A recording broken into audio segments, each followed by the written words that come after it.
Hello, wild ones. Today we are going to make some twined fabric. And all you need for this project is some fabric scraps. Super easy. And you tie two together. And I just did a knot, like put them together and tied around my hand. Really easy. And then I will show you the twining technique from my perspective down to my hands. It's once you get it, but it takes a hot minute to get it. So I'll show you how to do it. Okay, so I'm holding the twine sideways, and every so often I give it a good tug out.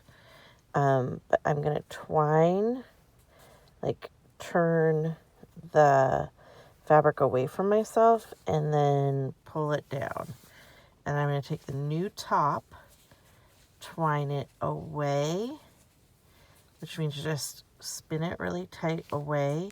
Now I'm gathering in the other one with my bottom ones, and I'm turning it and releasing it. This is all about holding it tight.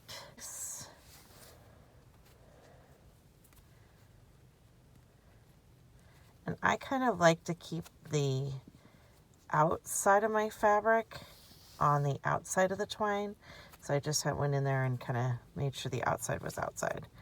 Twine away, release, and I kind of do 1, 2, 3, turn. 1, 2, 3, turn. And now see how the fabric is. This one's a little different because you can see the thing on both sides, but I'm going to just go in and flip it out so that the outside of the fabric is there. 1, 2, 3, turn. 1, 2, 3, turn. And then I'm moving my holding hand up onto that new knot or new twine every time. And then I give it a good pull. And very quickly you make rope, and it's much stronger than just the fabric scrap alone because you put some tension into it. This is actually how thread is made by machine. So spin away and then pull towards. And when I'm pulling towards, I'm always pulling the bottom one behind the new twine. So push away, pull. And then I'm getting ready to switch fabric. This is just a little slit cut in each piece, and then it knotted together, and I'll show you that down here. Once you've got it twined, you can let it go, and it will just stay. So I'm going to take a little snip into this green, and I'm going to take a little snip into here.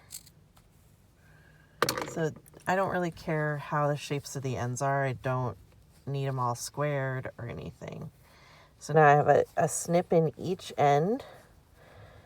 Snip there and a snip there. And I'm going to push one corner through. So I pushed one corner through. Now I'm going to take the other end of this one and pull it through itself, and then pull it back down, and that becomes a knot of sorts. It's not very strong in this configuration, but once it's twined in, it's very strong. We'll do the twine one more time, and we'll go through a knot just so you can see what it looks like. You'll still see a little fluff, but it doesn't bother me. Twine, twine, over, twine, twine, over, twine, twine, over. I guess I do it twice mostly. 1, 2, 3, over. 1, 2, 3, over. Here's the knot.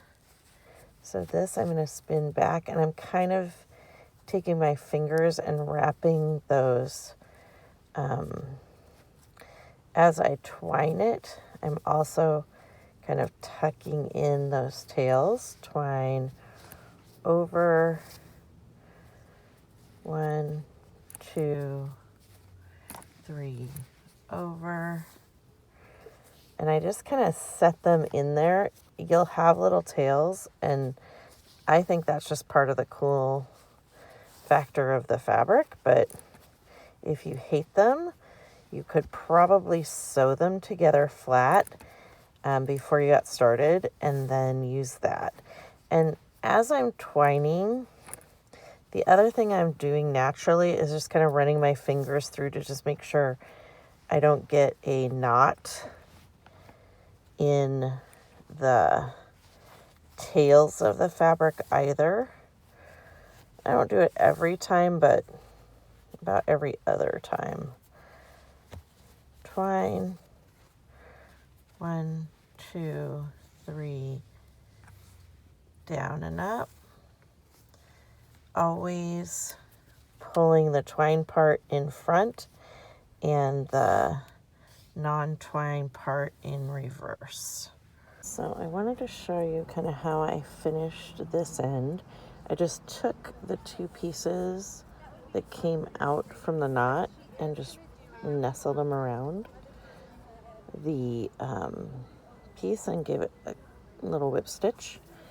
And then you could do that same thing here if you didn't like this little bit of fluff.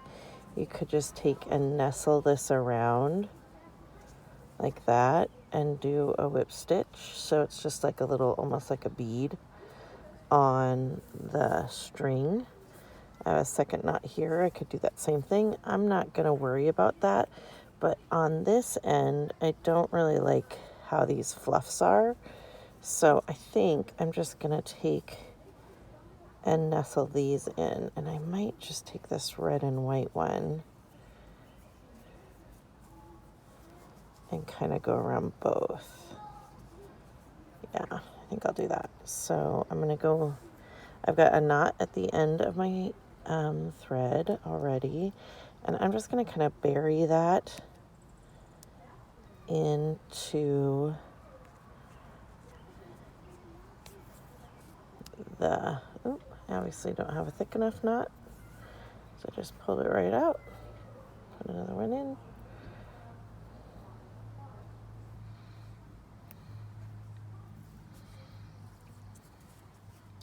So I'm just going to go up here where I won't see the thread end. And then I'm going to take these tails and just kind of nestle them around, and I'll probably go in to the knot itself and then over to the end. So I'm kind of making it one big visual piece, and I'm just kind of doing a whip stitch. Oops. That'll happen where you've caught the whole end. You just have to make sure you notice it when it happens.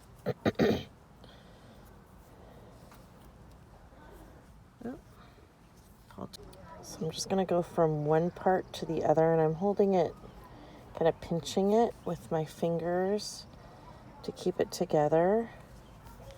And I know where I pull on it, it's going to pull those 2 colors together. I'm trying to kind of just keep the red visible.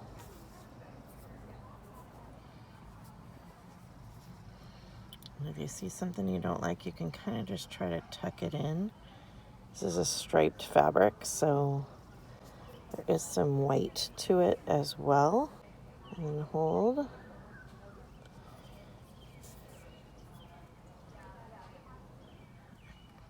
Finishing that last little bit. And this is really up to you and how you want your piece to look. Some people don't mind the fluffies at all. I just kind of don't like them up near the knots. think it might be more a sensory thing than a visual thing. I don't like it touching my wrist. Okay. So I have that other little piece of fluff is where I tied it to itself. I'm going to try to live with that one. We'll see how I do. And now to knot it, I'm just going to go back through the piece and then use the end of my needle. I'm holding the pointy part, and I'm just going to go through the loop that's left and then pull tight. And then I'm just going to put this back in far away from where I just tied that knot, pull it through, pull it, my scissors to just trim that up and tight.